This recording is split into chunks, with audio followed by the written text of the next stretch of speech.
இப்ப நம்ம பார்க்க போற இந்த படத்தோட இன்ட்ரோக்காகவே படத்திலே ஒரு இன்ட்ரோ சீன் ஒண்ணு வச்சுக்கிறாங்க. ஜாக்கிங் போயிட்டு யதார்த்தமா பால் வாங்கிட்டு வீட்டுக்கு திரும்புற நம்ம ஹீரோவை சிபிஐ ஆபீசர் கையு களமா நம்ம ஹீரோவை பிடிக்கிறாரு.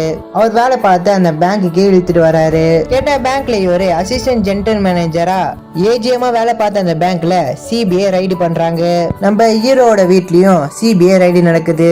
இப்ப ஒய்ஃப் போனை போட்டு என்னங்க சிபிஐ ரைடுன்ற பேர்ல என்னென்னோ பண்ணிட்டு இருக்காங்கன்னு சொல்ல அவங்க அவங்களோட கடமையை தான் செய்யறாங்க, அவங்களோட கடமையை செய்ய விடுன்னு சொல்லிடுறாரு. முதல் வேலையா நம்ம ஹீரோட பேரு பாஸ்கர். ஊர்ல எல்லாருமே லக்கி பாஸ்கர் சொல்லி கூப்பிடுறாங்க. லக்கி பாஸ்கரோட ஸ்டேட்மெண்ட் பிரிண்ட் அவுட் எடுங்கயா சொல்றாரு. இதுக்குள்ளேயும் பவர் கட்டு பீஸ் போச்சு போல. பீஸ் போற வேலையை பார்த்துட்டு பிஸியா இருக்காங்க. அந்த பீஸ் தான் போட்டு வரதுக்குள்ள கிட்டத்தட்ட ஒரு அரை மணி நேரம் ஆயிரும் போல. அந்த நேரத்துல நம்ம ஹீரோ நமக்காக அவரோட பிளாஷ்பேக் ஐடியா சொல்றாரு.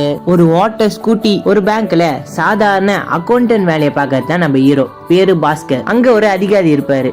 அவர் கொஞ்சம் ரெக்கமெண்ட் பண்ணாருன்னா நம்ம ஹீரோக்கு அசிஸ்டன்ட் ரீஜனல் மேனேஜர் அப்படின்ற ஒரு போஸ்டிங் கிடைக்கும்.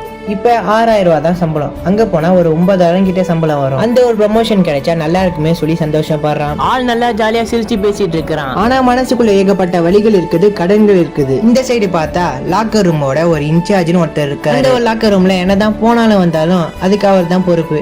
ஏன்னா அவர் தான் இன்சார்ஜ். அவரோட கண்ணு முன்னாடி தான் அன்னைக்கு டேட்டுக்கு லாக்கர்ல இருந்து ஒரு 10 லட்சம் வெளியில எடுக்கிறான்னு சொல்லி வச்சுக்கோங்க. நிறைய பேர்லாம் வந்துட்டு வித்ரா பண்ணிட்டு போவாங்க, டெபாசிட் பண்ணிட்டு போவாங்க. கூட்டி கழிச்சு பார்த்துட்டு கடைசியில ஒரு 5 லட்சம் மிச்சம் இருந்தா அதை திரும்பி கொண்டு வந்து வைக்கும் போதும் அந்த இன்சார்ஜ் அங்க இருக்கணும். ஒவ்வொரு தடவையும் பணம் எடுத்துட்டு போகும்போது வைக்கும் போது நோட்டு புக்கத்துல என்ட்ரி போடுவாங்க. அப்ப டெய்லியுமே என்ட்ரி தான் பாசிபிளே கிடையாது. டெய்லியுமே அந்த கம்ப்யூட்டர்ல தான் என்ட்ரி போட முடியாது. மாசத்துல ஒரு வாட்டி தான் போடுவாங்க. மத்ததெல்லாம் அந்த பேங்க்ல இருக்க அந்த நோட்டு புக்ல தான் எழுதிருப்பாங்க. இப்ப நம்ம ஹீரோ வேலை பாக்குற அதே பேங்க்ல பியூனா ஒருத்தன் வேலை பாக்குறான். நம்ம ஹீரோவோட ஸ்கூல்ல ஒன்னா படிச்சவன். நம்ம ஹீரோ பாஸ் ஆகி ஆபீசரா வந்து உக்காந்தா அவன் ஃபைல் ஆயிட்டு பியூன் ஆயிட்டான். நம்ம ஹீரோக்கு இருக்கிற அந்த கடன் பிரச்சனையால சமாளிக்க முடியாம வேற வழி இல்லாம பேங்க்குக்கு பக்கத்துல இருக்க ஒரு கேன்டீன்ல உட்காந்து வரப்போற எல்லாத்துக்குமே ஃபார்ம் ஃபில் பண்ணி கொடுக்கற வேலை எல்லாத்தையும் ஃபில் பண்ணி கொடுத்துட்டு கொஞ்சம் பணமும் வாங்கிப்பாரு. அங்க நம்ம ராம்கி வராது. பழைய படம் தான் பாத்துருப்பீங்கல்ல. அவரு ஒரு 2 லட்சம் லோன் வேணும்னு சொல்லிட்டு ஒரு லோன் அப்ளிகேஷன் கொண்டு வந்து நீட்டுறாரு. சரிங்க அனுமானம் வைக்கிறதுக்கு எதாவது இருக்கான்னு சொல்லி கேட்டா ஒரு சர்டிபிகேட் எடுத்துட்டு வந்து நீட்டுறாரு. இது தவிர வேற எதுவுமே இல்லன்னு சொல்லி சொல்றாரு. அப்படிதான் அப்ளிகேஷன் எதுவும் வாங்க முடியாது, நீங்க வேற அதுவும் 2 லட்சம் கேக்குறீங்க சொல்லிட்டு வாய்ப்பே இல்லைன்னு சொல்லிட்டு அனுப்பி விட்டுறாரு. அங்க இருக்கிற மார்க்கெட் ஏரியால ஒவ்வொரு கடையிலுமே 500 700 1000 1600 சொல்லிட்டு நிறைய கடனை வச்சுக்கிறான். இதெல்லாம் சில்லற கடனா வச்சுக்கிறான். அங்க வட்டிக்கு ஒரு சேட்டு தெரியறாரு. ஆனா அவர்கிட்ட ஒரு 10-15 கிட்ட கடன் வாங்கி வச்சுக்கிறான் போல. பாக்குற எல்லா இடத்துலயுமே வட்டி கேட்பாரு. அப்பத்தாருன்னு சொல்லிட்டு ஓட்டிட்டு இருப்பான். அடுத்த மாசத்துல வட்டி வந்தே ஆகணும் சொல்லி மிரட்டுறாரு. வீட்டுக்கு வந்தா நம்ம ஹீரோட தம்பி இன்ஜினியரிங் படிச்சிட்டு இருக்கான். அவனுக்கு ஒரு நல்ல இன்ஜினியரிங் ஆகணும்னு சொல்லி ஒரு ஆசை. அவன் எக்ஸாம் தான் எழுதி முடிச்சிட்டான். ரிசல்ட் வரதுக்காக வெயிட் பண்ணிட்டு இருக்கான். அடுத்து தங்கச்சி ஒரு நல்ல இடத்துல நிம்மதியா கட்டி கொடுக்கணும். அம்மா இறந்துறாங்க, அப்பா மட்டும் இருக்கிறாரு. ஒரு காலத்துல ஃபேமஸான சார்ட்டர் அக்கௌண்டரா இந்த மும்பையே கலக்கினவரு. இப்ப யார் கூடயுமே பேசுறது இல்ல, கேட்டா பேச்சு வரலன்னு சொல்லி சொல்றாங்க.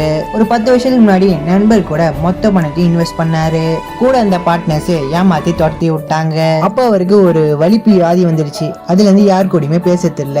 பேருதான் பேங்க்ல வேலை பாக்குறேன்னு ஊரெல்லாம் கடன் வாங்கி வாழ்க்கையை நடத்த முடியாம கஷ்டப்படுறவன். இவருக்கு லவ் மேரேஜ். காலேஜ்ல படிச்ச பொண்ணு அவங்க வீட்டோட எதிர்ப்பையும் மீறி பண வசதி வாய்ப்பு இல்லாதவன் தெரிஞ்சும் இருந்தாலும் பொண்ணு ஸ்ட்ராங்கா இருந்தனால கட்டி வச்சிட்டாங்க. உங்களுக்கு பிறந்தவன் தான் இந்த பையன். அப்பா அம்மா பையன் ஒரு அழகான குடும்பம். இன்னைக்கு அண்ணியோட பையனுக்கு பிறந்த நாள். கிளம்பிட்டு இருக்கும் போது ஏதாவது கிஃப்ட் வாங்கலாமான்னு சொல்லி கேட்க பாத்தீங்கன்னா அவன் கையில பாத்தீங்கன்னா சுத்தமாவே காசு இல்ல. இந்த பையன் வச்சுக்கிற பொம்மையவே கிஃப்டா கொடுக்கலான்னு அப்படி அந்த பையன் கிட்ட கன்வின்ஸ் பண்ணிட்டு வந்திருக்காங்க.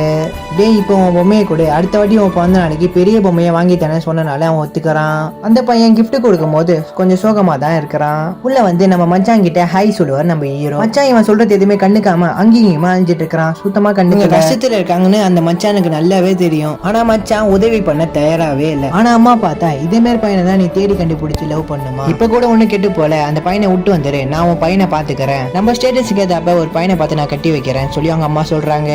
இப்படி எல்லாம் பேசுறேன்னு திட்டிட்டு இருக்காங்க அவங்க அம்மாவே. இந்த சைடு பார்த்தா நம்ம பையன் இன்னும் கொஞ்சம் கேக் கொடுக்க முடியுமான்னு சொல்லி கேக்குறான். அதுவும் யார்கிட்ட, நம்ம ஹீரோயினோட அண்ணி கிட்ட.